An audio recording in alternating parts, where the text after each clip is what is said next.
Bismillahirrahmanirrahim. Assalamualaikum warahmatullahi wabarakatuh.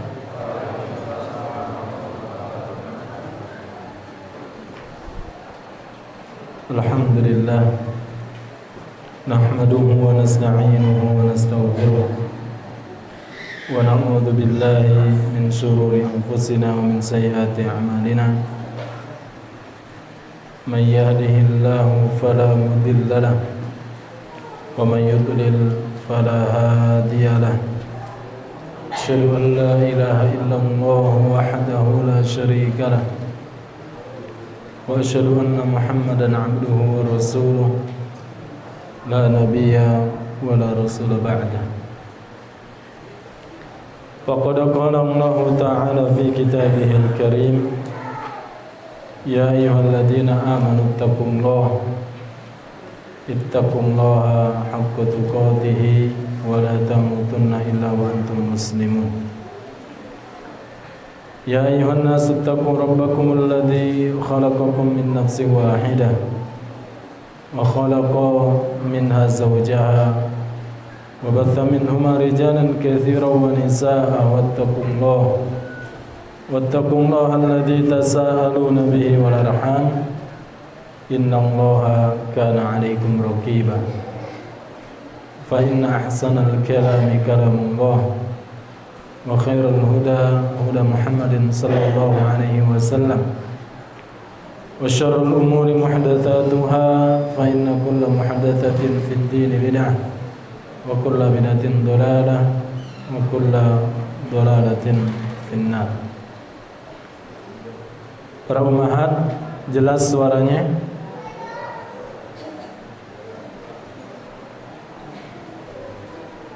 Jelas apa enggak suaranya?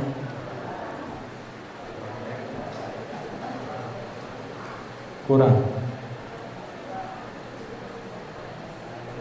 Atau terlalu menggema?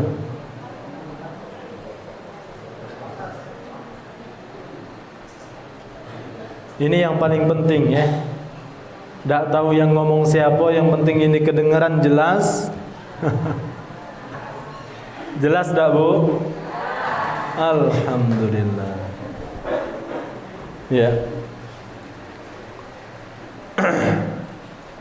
Baik, kita para jamaah, Bapak Ibu, adik-adikku sekalian, para santri dan santriwati, masih pada hadis yang pekan lalu kugenapkan menjadi 100.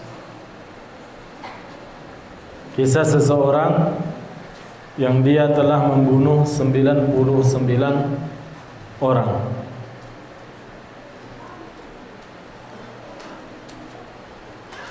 Kita sudah bahas sampai selesai hadisnya. Maka kita masuk kepada faedah-faedah dari hadis tersebut.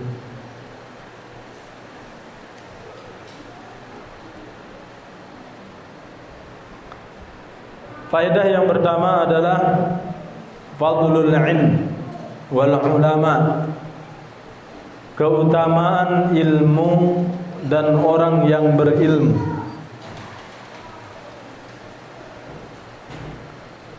Nabi sallallahu alaihi wasallam beliau bersabda, wa inna fadlal alimi 'alal 'abidi ka fadlil qamari lailatal badri 'ala sairil kawakib.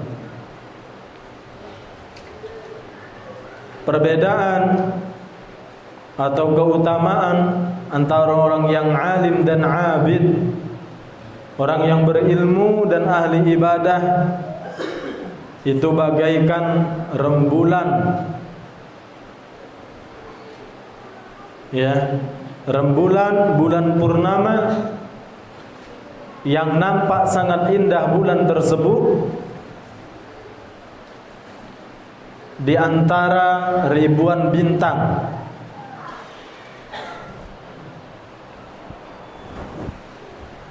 Bintang yang bertebaran itu ahli ibadah. Insya Allah banyak di permukaan bumi ini kaum muslimin yang suka sedekah, banyak yang suka sholat malam, puasa Senin Kamis, bagaikan bintang-bintang yang ada di sama, di langit. Namun ketika kita melihat rembulan, kalah indahnya bintang-bintang tersebut dengan satu rembulan. Satu rembulan inilah yang diibaratkan oleh Nabi sallallahu alaihi wasallam sebagai orang yang berilmu dan menyebarkan ilmu. Kenapa? Karena ahli ibadah untuk dirinya sendiri kebaikan itu. Puasa Senin Kamis pahalanya dia dewe. Rembulan lain dia akan memberikan penerangan, cahaya. Nah, demikian perumpamaan yang diambil oleh Nabi sallallahu alaihi wasallam. Baik.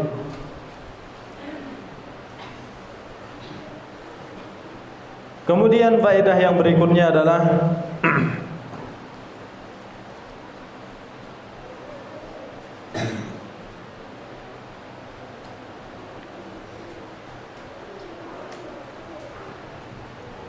orang yang berfatwa tanpa ilmu hanya akan menimbulkan kerusakan.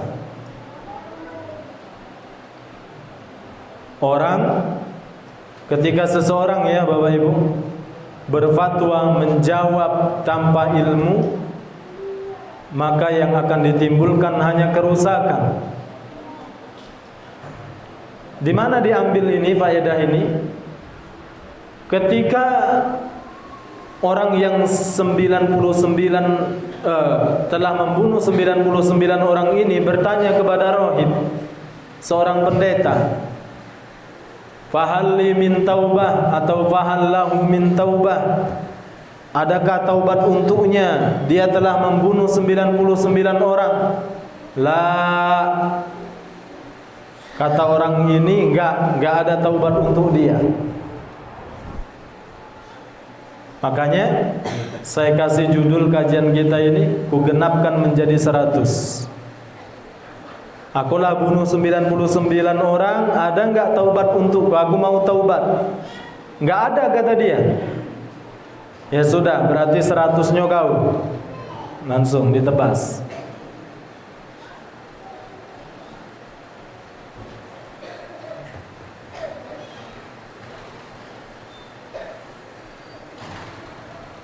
Aku ni lah nyembeli bunuh sapi wong 99 sapi ku bunuh, punya tetangga. Ku gorok leher sapi itu, kemudian aku cincang-cincang, ku jual di pasar. Apakah ada taubat untukku? Wahai ustaz, wahai kiai. Terus ustaz ini, kiai ini ngomong, ndak kate taubat untuk kau. Ya sudah, kata dia. Amanca itu kau juga jadi sapi, jadi. Ku genapkan menjadi apa? 100 sapi. Ya, saya ambil penjelasan seperti ini agar mudah dipahami. Nah, ini bukan sapi yang dia bunuh, orang. Berangkat dari sini para ulama menyimpulkan apa? Faedah yang berikutnya adalah kapan seseorang berfatwa tanpa ilmu, yang ditimbulkan hanya kerusakan.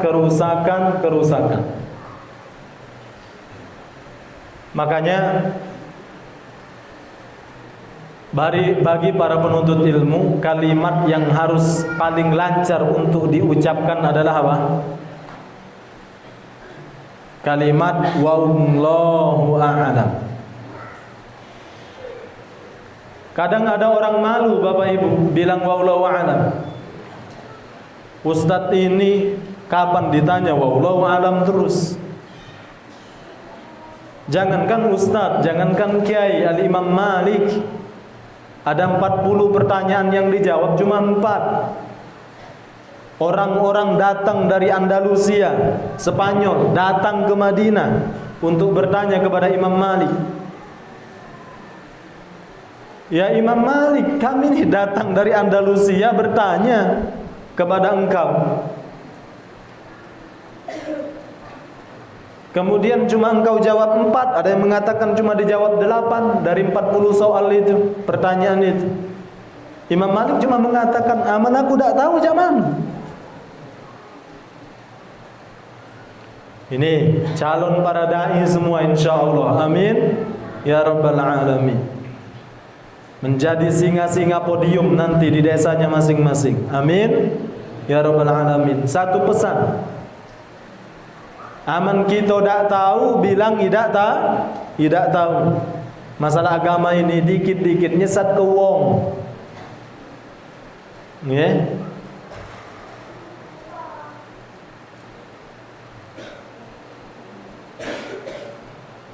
Baik. Maka lihat kerusakan-kerusakan yang ada. Zikir sampai kesurupan, itu gara-gara fatwa yang salah.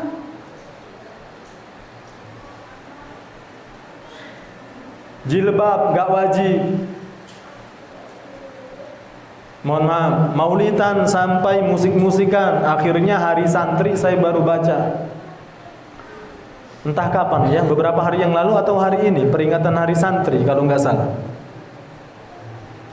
Ternyata setiap tahun santriwati, mohon maaf, banyak yang, mohon maaf sekali lagi, berzina dengan santri. Ya. Ini gara-gara fatwa-fatwa yang nyeleneh dan tidak didasari dengan ilmu.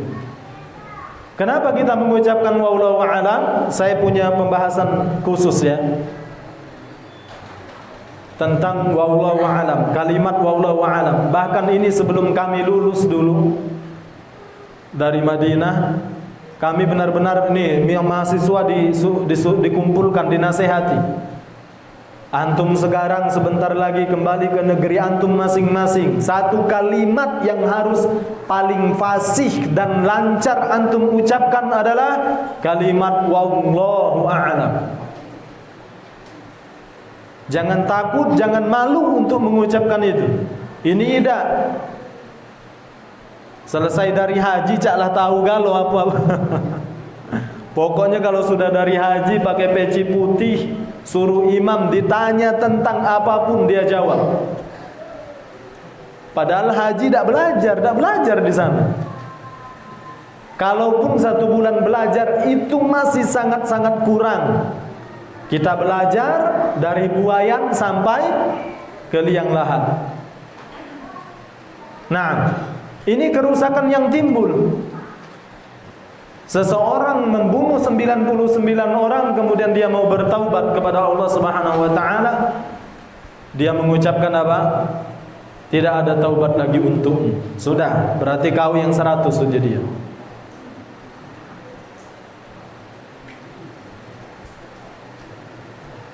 Tapi jangan ditiru cak ini ya.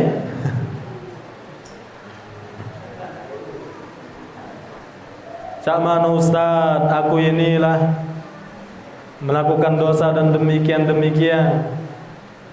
Qadarullah ternyata pergi ke ustaz yang ustaz-ustazan. Aku ni nak taubat, baca dah. Nak taubat. Dah, enggak ada lagi taubat untuk. Akhirnya dibunuh orang tersebut. Nah, kemudian yang berikutnya,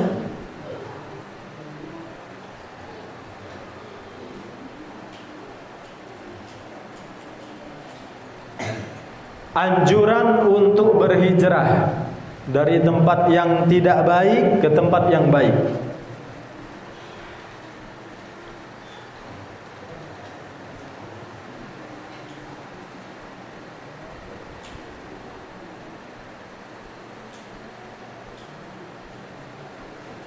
Ini ternyata sudah dibahas oleh Nabi sallallahu alaihi wasallam 1400 tahun yang lalu. Dikekang di kota Mekah, hijrah ke Madinah. Sebelum ke Madinah, hijrah ke Habasyah.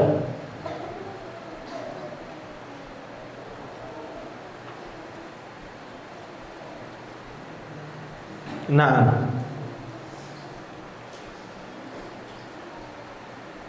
Maka alhamdulillah ada banyak sekarang ya ikhwan-ikhwan, masya Allah, buka kaplingan di mana aku nak pindah baisat ke situ.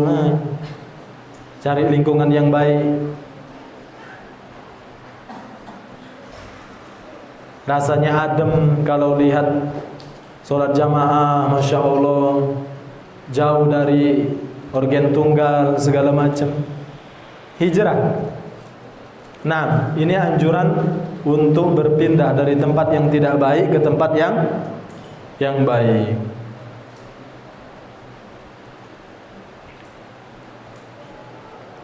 Kemudian faedah yang berikutnya, Allah menerima taubat pembunuh. Hadis ini menunjukkan kepada kita bahwa Allah menerima taubat pembunuh. Jika dia benar-benar taubatan nasuha. Taubat sudah kita bahas, syarat-syaratnya sudah apa? Sudah kita bahas.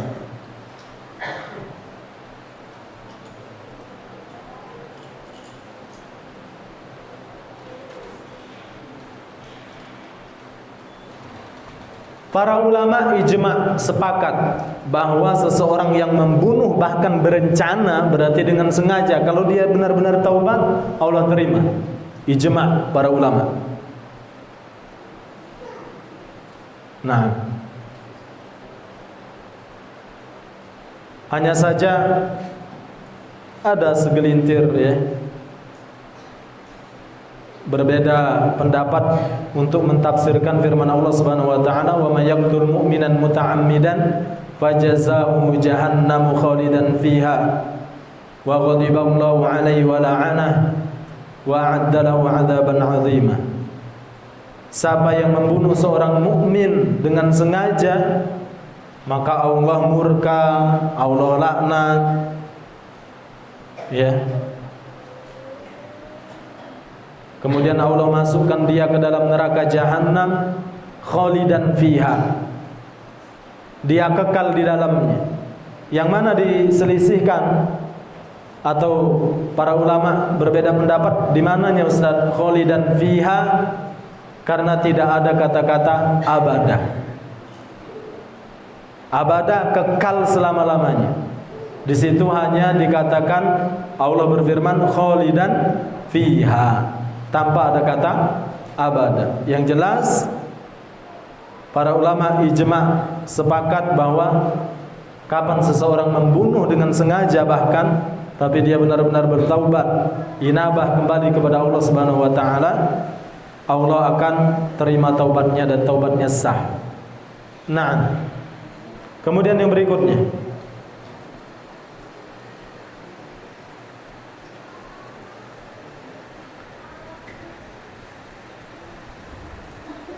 tidak bolehnya seseorang berputus asa dari rahmat Allah.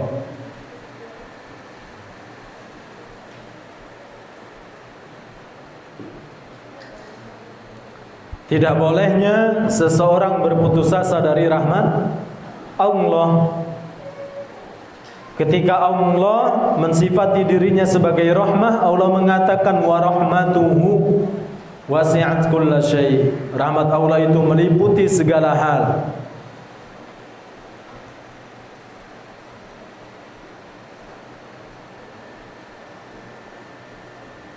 Kemudian ini yang sering kita salah persepsi.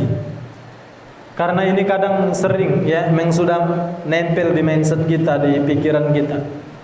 Kita menganggap bahwa taubat itu syarat sahnya adalah tatkala kita taubat dari seluruh dosa. Makanya timbul bisikan syaitan, "Ai kau nih, yang ini taubat tapi yang lain belum, masih digawe ke." Akhirnya membuat kita putus asa dari rahmat Allah Subhanahu wa taala. Iya juga benar ya syaitan itu. Akhirnya tidak jadi taubat. Padahal syarat sah taubat itu bukan kita harus mentaubati seluruhnya. Bukan berarti meremehkan dosa. Na'udzubillah, nasallallahu salama wal afiyah. Tapi jujur kita pada diri sendiri. Banyak tak dosa hanya dosa satu macam yang kita lakukan atau banyak sebenarnya? Bapak Ibu, banyak apa satu? Ada tak yang berani yang mengatakan aku cuma sikok bayar dosa aku? Ada yang berani mengatakan itu? Ustaz, agak selesai kajian nak ngomong 4 mata Ustaz. Yo silakan. Pas ngomong jujur Ustaz, alhamdulillah sih. 1 pekan ini katik dosa Ustaz. Berani? Gitu ya, kita nggak ada yang berani mengatakan demikian. Alhamdulillah Ustaz, 1 bulan ini bersih. Masya Allah. Nah, ini nggak bolehnya kita putus asa dari rahmat Allah Subhanahu wa taala. Qul ya ibadiyalladzina asrafu ala anfusihim la taqnatu min rahmatillah. Innallaha yaghfiru dzunuba jami'a. Enggak ada dosa yang Allah enggak ampunkan dosa tersebut kapan dia benar-benar bertaubat kepada Allah Subhanahu wa taala. Nah, ini dosa membunuh Allah ampuni. Ya. Baik, yang berikutnya.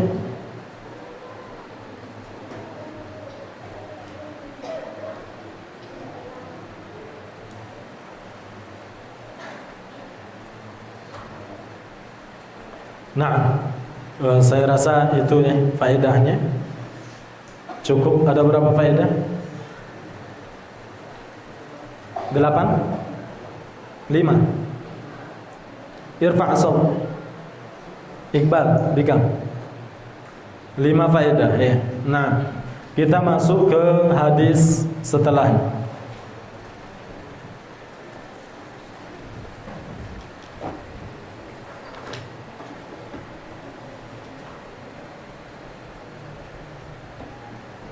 Hadis yang setelah seseorang diceritakan oleh Nabi Sallallahu Alaihi Wasallam ini membunuh 100 orang ini, setelahnya hadis yang sangat panjang. Benar tak Bapak Ibu? Yang bawa bukunya, benar tak? Iya. Panjang banget, kita skip ya, kita lewati hadis itu. Kita langsung masuk hadis yang ke-22 atau 23.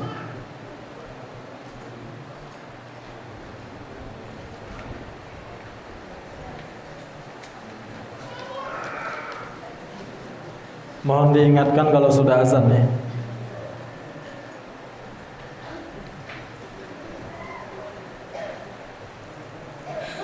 Azan belum? Udah dari tadi Ustaz? Belum. Iya.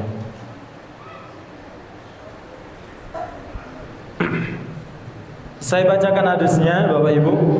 Qala al-muallif rahimahullahu taala wa an Abi Nujaid bidhammin nun wa fathil jim Imran bin al-Husain al-Khuzai radhiyallahu anhuma anna imra'atan min Juhainata atat Nabiyullah sallallahu alaihi wasallam wa hiya hubla min az-zina faqalat ya Nabiyullah asabtu haddan fa'aqimhu alayya fada'a Nabiyullah sallallahu alaihi wasallam waliyaha faqala ahsin ilaiha fa idza wada'at fa'tini fa fa'ala fa amara biha Nabiyullah sallallahu alaihi wasallam fashukkat 'alaiha thiyabuha thumma amara biha farujimat thumma shalla 'alaiha faqala lahu Umar tusalli 'alaiha ya Nabiyullah wa qad zanat qala laqad tabat taubatan law qusimat baina 70 min ahli al-Madinah lawasi'athum wa hal wajadta taubatan afdala min an jadat bi nafsiha lillah ta'ala rawahu Muslim. Nah, artinya wa an Abi Nujaid kunyah nama panggilan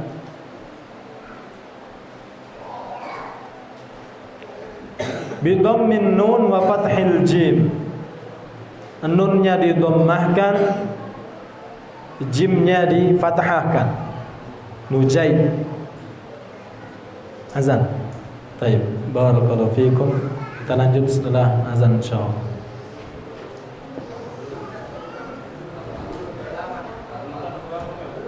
Khilaf para ulama ya.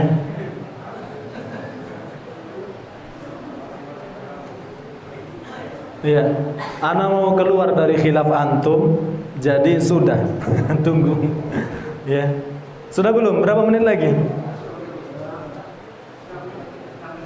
6 menit lagi ya, masih lama. Ayo ya, bismillah lanjut.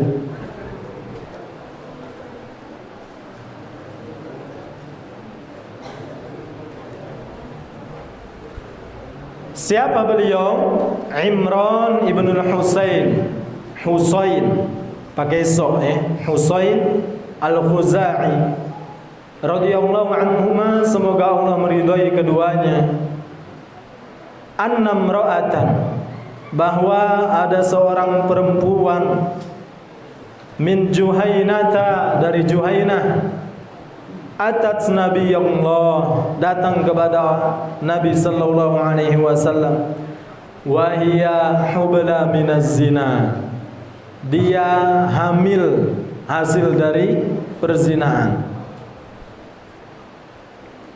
Faqalat, wanita ini berkata, ya Nabi Allah, wahai Nabi Allah, wahai Rasulullah, asabtu haddan fa'aqimhu alayya,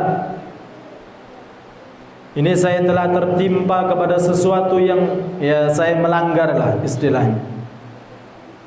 Fa'aqimhu alayya, maka tegakkanlah hukuman untukku. Hadis yang sangat ma'ruf, insyaallah bahkan dulu mungkin sebelum kita ngaji sudah pernah dengar. Apalagi yang membunuh 100 orang ini. Sebelum tidur mungkin kita pernah didengarkan ya, diceritakan oleh nenek gitu, bak gitu dulu, mak gitu dulu. Nah sekarang hadis yang berikutnya ini, seorang wanita dia mengandung, menghadap Nabi sallallahu alaihi wasallam dan minta ditegakkan rajam. Kemudian apa kata Nabi sallallahu alaihi wasallam? Fada'a Nabiyullah sallallahu alaihi wasallam waliyaha. Kemudian Rasulullah sallallahu alaihi wasallam memanggil walinya, memanggil wali perempuan ini. Kemudian Nabi mengatakan, ahsin ilaiha, tolong wanita ini, perempuan ini, mungkin adik kau nih ya, tolong apa? Berbuat baik, perlakukan dengan baik perempuan ini. Fa idza wada'at fa'tini, apabila dia telah melahirkan maka datanglah kepadaku. Fa fa'ala, kemudian dilakukan itu. Maksudnya wanita tadi dan walinya kembali ke rumah. Fa'amara biha Nabiyullah sallallahu alaihi wasallam.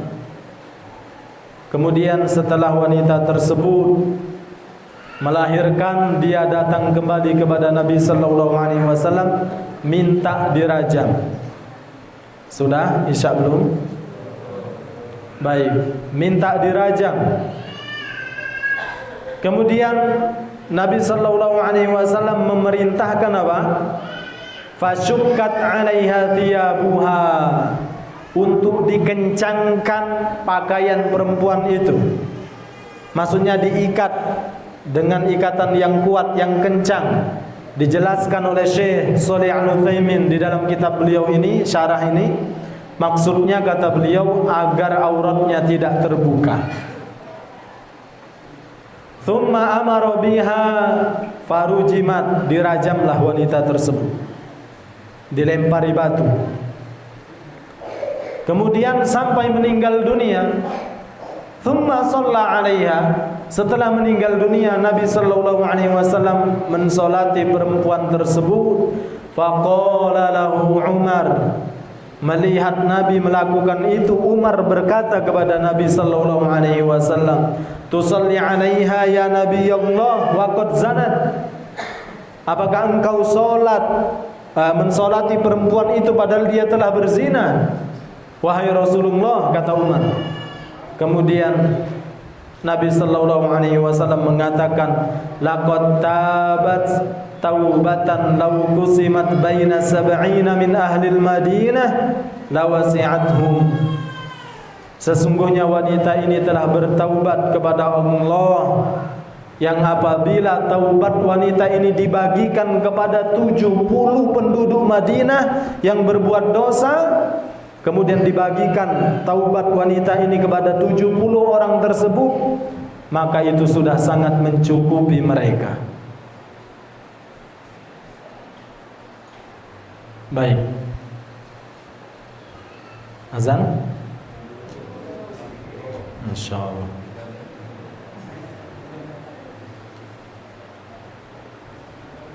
Wa hal wajadta taubatan afdala min an jadat bi nafsiha lillahi ta'ala? Wahai Umar, kata Rasulullah, apakah engkau pernah mendapati taubat semacam ini, yang dia telah menyerahkan jiwa, raganya, bahkan nyawanya untuk Allah? Nah ini Bapak Ibu yang dimuliakan Allah Subhanahu wa taala, hadis yang mengandung faedah yang sangat luar biasa. Nanti kita akan jelaskan insyaallah. Namun seperti biasa kita membahas siapa ini Imran ibn al-Husain, sahabat Nabi sallallahu alaihi wasallam ini. Baik, kita bahas setelah azan insyaallah. Barakallahu fikum wa jazakumullahu khair. Wabillahi taufiq wallahu a'lam.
Azan.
Baik. Alhamdulillahirabbil alamin wassalatu wassalamu ala nabiyina Muhammadin wa ala alihi wa sahbihi ajma'in. Wa man tabi'ahum bi ihsanin ila yaumiddin.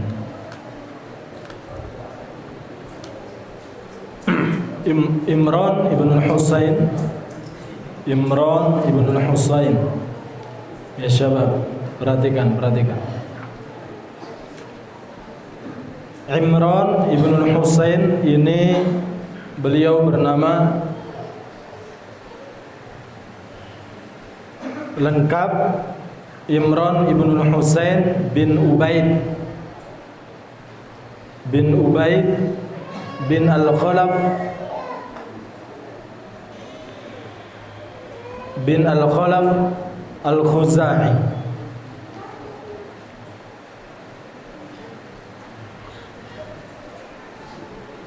Untuk kelahiran beliau, Bapak Ibu, tidak ada yang tahu pasti sebagaimana dikatakan oleh Al-Imam Al-Zahabi di dalam kitab beliau Syiar A'lamun Nubala.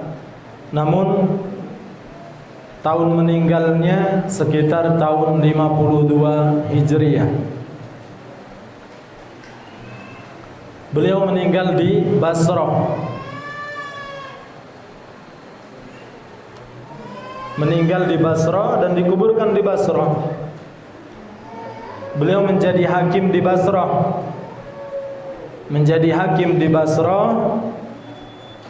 Pada zaman pemerintahan Umar bin Khattab.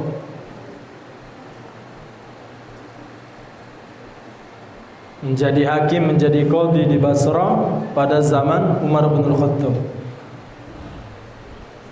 Beliau masuk ke dalam Islam pada tahun 7 Hijriah. 7 Hijriah di peristiwa perang Khaybar. Termasuk juga yang bersama beliau masuk ke dalam Islam adalah sahabat Abu Hurairah.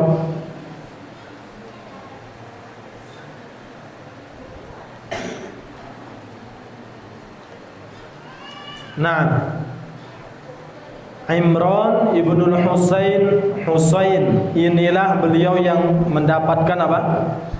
Salam dari malaikat.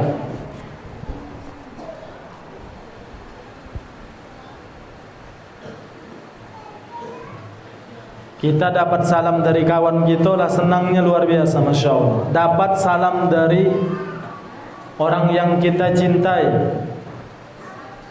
orang yang kita kagumi, misalkan dapat salam dari Ustadz, Masya Allah. Atau adik-adikku yang akhwat dapat salam dari Ustazah. Ya, udah senang.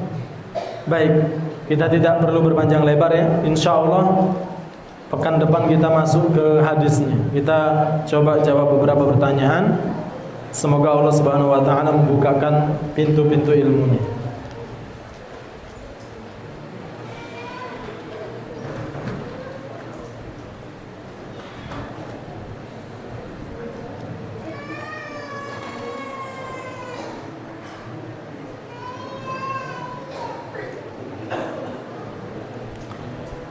Assalamualaikum Ustaz. Waalaikumsalam warahmatullahi wabarakatuh. Apabila seorang mencuri terus dia ingin taubat, apakah dia membayar tapi dia lupa berapa yang dia ambil? Nah, diperkirakan ya, diperkirakan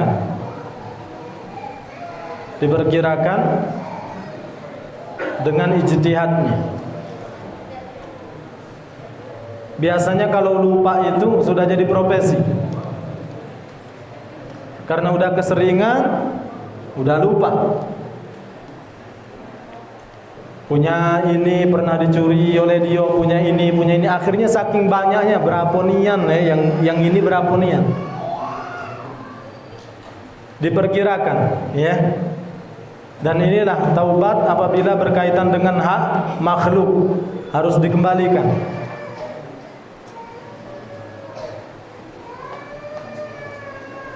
Assalamualaikum Ustaz, izin bertanya, apa hukumnya mengada-ada mimpi padahal dia tidak bermimpi saja itu? Berarti apa? Kelakar. Nah, boleh ikhwan? Tidak boleh. Biasanya orang-orang sufi ini dikit-dikit bermimpi. Bahkan mimpi itu dijadikan syariat bagi mereka. Mimpi itu, apalagi mimpi wali-wali mereka itu sudah kayak wahyu bagi mereka. Mimpi saya bertemu dengan syekh ini segala macam, saya dikasih ijazah untuk berselawat ini setiap malam sebanyak 2000 kali. Ya, ini hal yang biasa di kalangan sufi ya. Assalamualaikum Ustaz, mau bertanya apakah laki-laki lebih baik dari perempuan?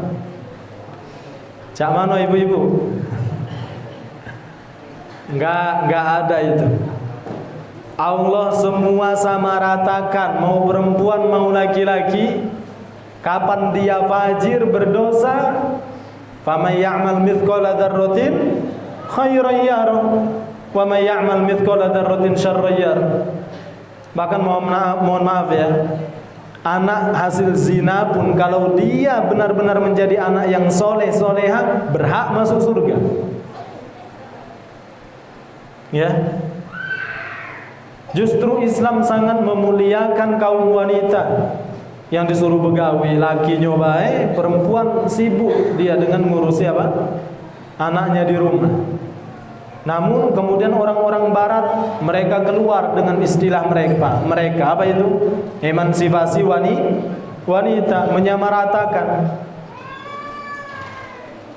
Sebenarnya bukan emansipasi wanita yang mereka inginkan. Mereka ingin menjamah wanita-wanita kaum muslimin agar berkeliaran di mana-mana. Nah,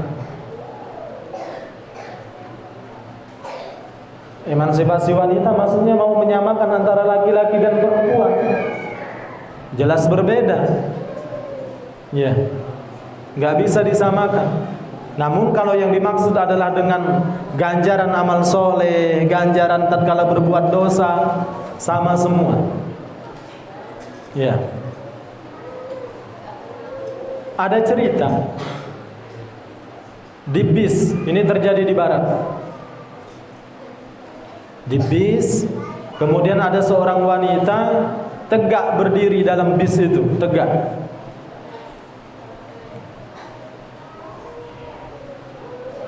Ada laki-laki duduk. Kemudian wanita ini bilang, "Cobalah saya aja yang duduk di situ." Kan mendahulukan wanita. Laki-laki ini menjawab, "Bukankah kalian ini mendewa-dewakan emansipasi wanita? Menyamaratakan antara laki-laki dan perempuan. Sebagaimana kalian berhak untuk duduk, kami pun berhak untuk duduk." Diam wanita itu, wanita barat ini. Iya, pemikiran-pemikiran yang rusak, ya. Tidak mungkin aturan-aturan manusia itu lebih baik, bahkan barang sejengkal pun lebih baik dari aturan Allah, mustahil.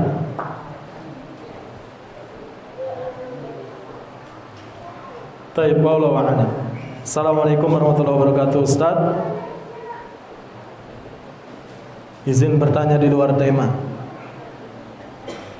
Bagaimana nian bahasa Madinah dusun itu, Ustaz?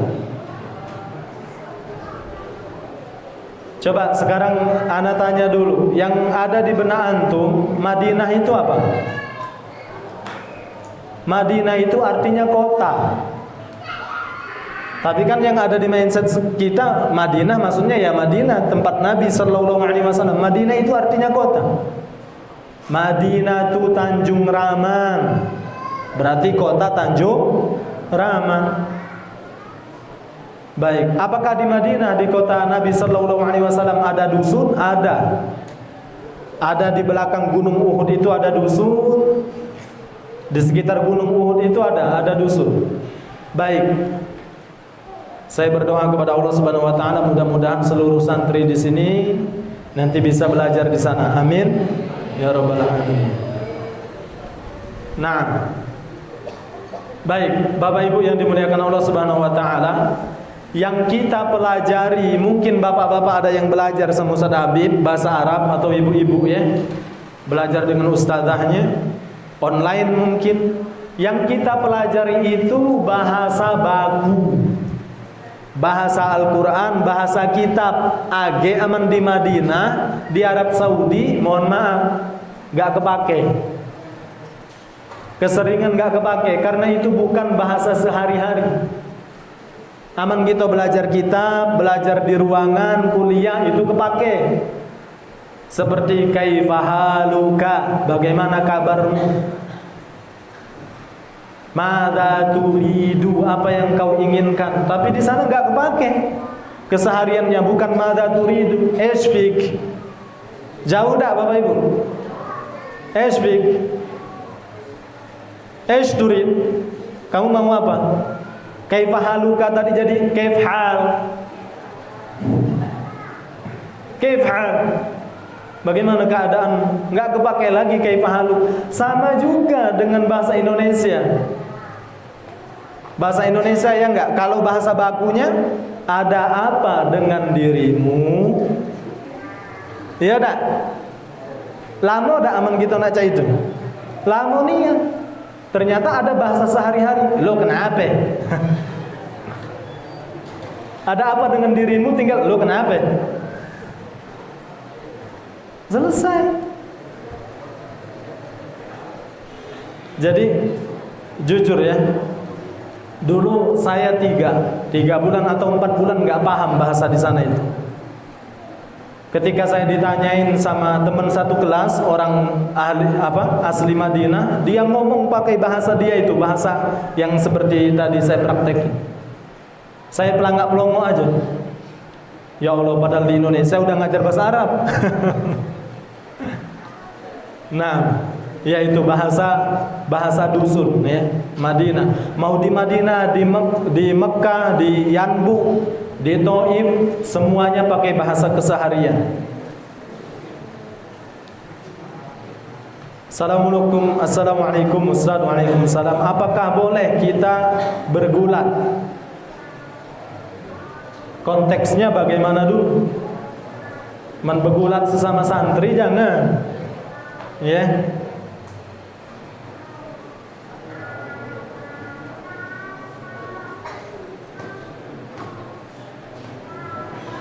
Assalamualaikum Ustaz, izin bertanya di luar tema. Apakah boleh seorang istri tidak melakukan sholat fardu ketika sedang haid? Lah memang iya.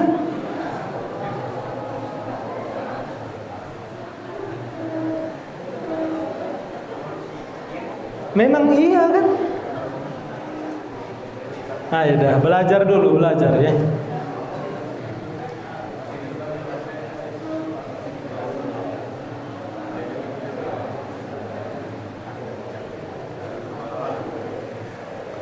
Assalamualaikum Ustaz, izin bertanya di luar tema. Jika ada jin syaitan yang menampakkan diri di depan kita, boleh enggak kita tonjok? Allahu Akbar.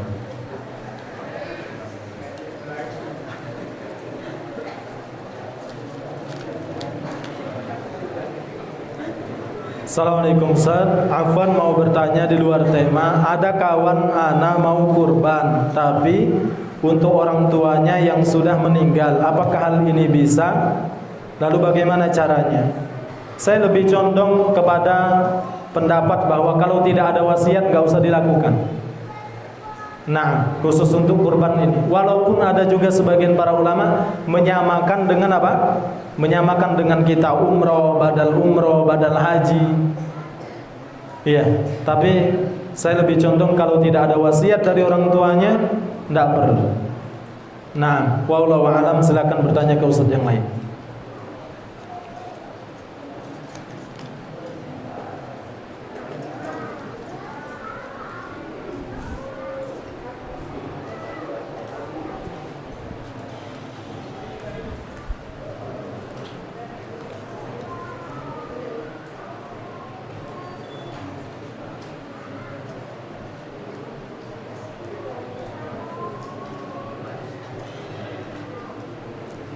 Ustadz, apa kiat-kiat agar kita ikhlas dan bagaimana cara menghindari ujub kepada diri sendiri?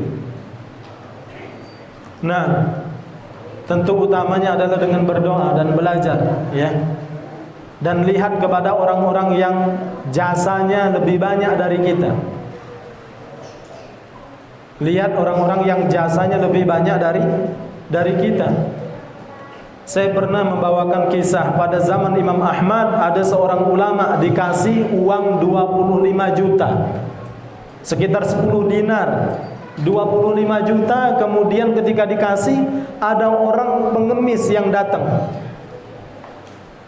Langsung dia minta hadiah itu. Bagaimana antum? Misalkan kita baru dikasih hadiah 25 juta atau 30 juta, tahu-tahu ada yang datang. Aku lebih butuh. Ulama ini langsung dia kasih tanpa dia membukanya. Loh, Ustaz, dari mana tahu tadi bahwa itu 10 dinar 25 juta? Ternyata pengemis itu yang buka. Baik, Bapak Ibu yang dimuliakan Allah Subhanahu wa taala, apa yang dilakukan oleh ulama ini?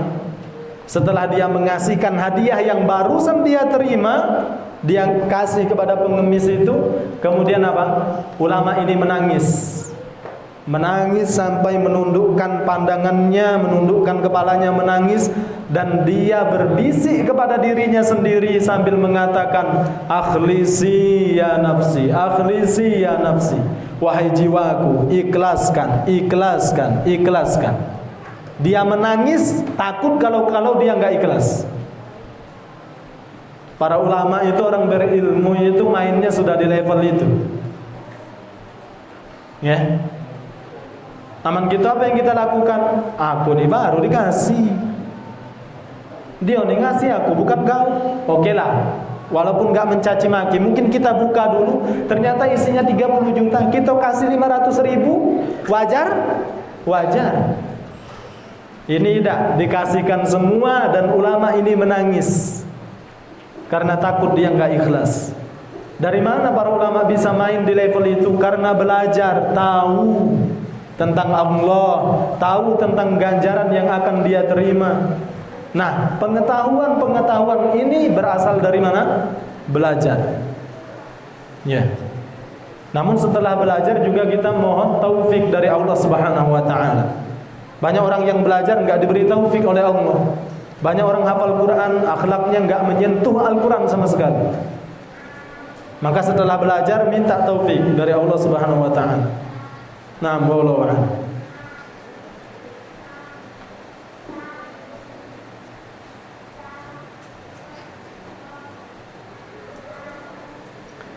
Assalamualaikum Ustaz. Waalaikumsalam. Bolehkah kita membuat pantun dari agama seperti ku buka hatimu dengan Al-Fatihah?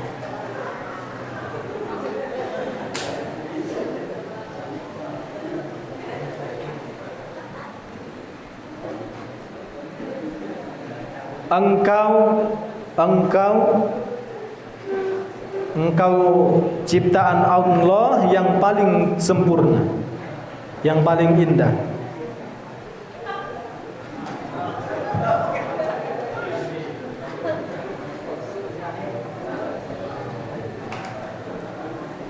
Ya, yang ditakutkan ini istihza, ya, memain-mainkan agama Allah Subhanahu wa taala, apalagi ini Al-Qur'an. Jangan ikhwah. Tidak boleh, ya.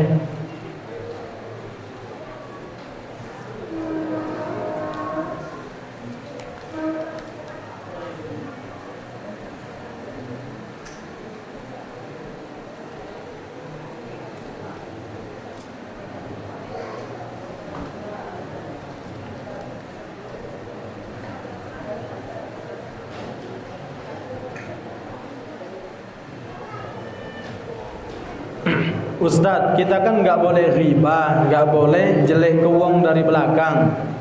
Cak manu aman kita jelek ke hewan Ustadz, misal kucing.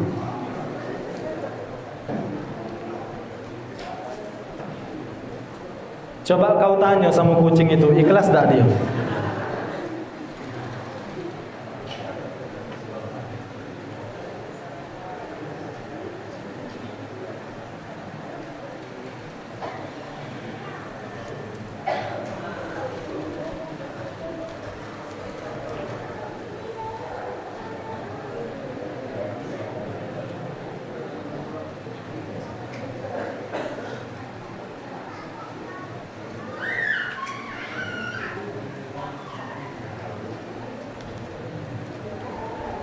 Assalamualaikum Ustadz Tar Zakaria. Mau bertanya di luar pondok.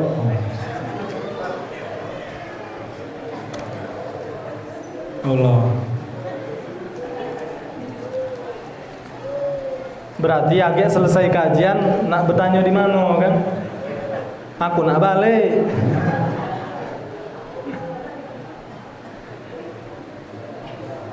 Assalamualaikum Ustaz, apa arti wallahu a'lam? Allah yang paling tahu.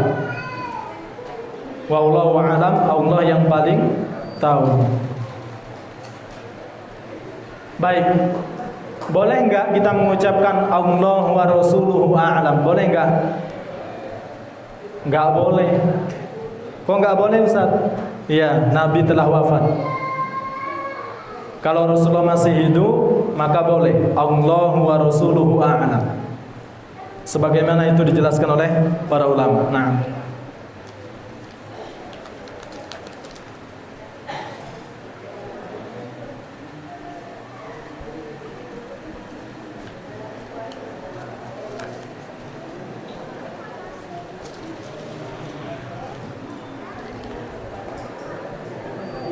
Ustadz Tar Zakaria, apa hukumnya mengidolakan orang yang duduk dan sedang bicara sekarang?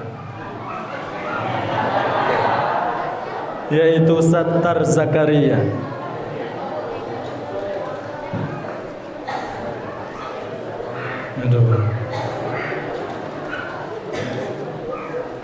Ana nasihatkan ya, jangan pernah mengidolakan orang masih hidup. Karena apa? Dia tidak akan bebas dari kesalahan, cacat, kesalahan, kekhilafan. Karena kan karakter kita nih, wong Indonesia nih mudah apa?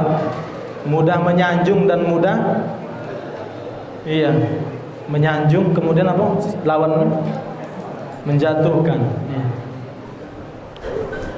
Idolakan Nabi Sallallahu Alaihi Wasallam telah wafat dan beliau adalah makhluk manusia yang terbaik. Nah, ala kulli hal, semoga Allah Subhanahu wa taala, utamanya kepada tadi yang bertanya, kita berdoa agar kita semuanya dikumpulkan di surga Firdausnya. Amin ya rabbal alamin. Nah, ini pertanyaan sisanya kita jawab pekan depan insyaallah. Wallahu taala a'lam. Subhanaka Allahumma wa bihamdika asyhadu an la ilaha illa anta nastaghfiruka wa natubu ilaik. Jazakumullah khair atas kehadiran antum Bapak Ibu. Hati-hati baliknya Semoga menjadi pemberat amalan kita semua nanti di hadapan Allah Subhanahu wa taala. Amin ya rabbal alamin.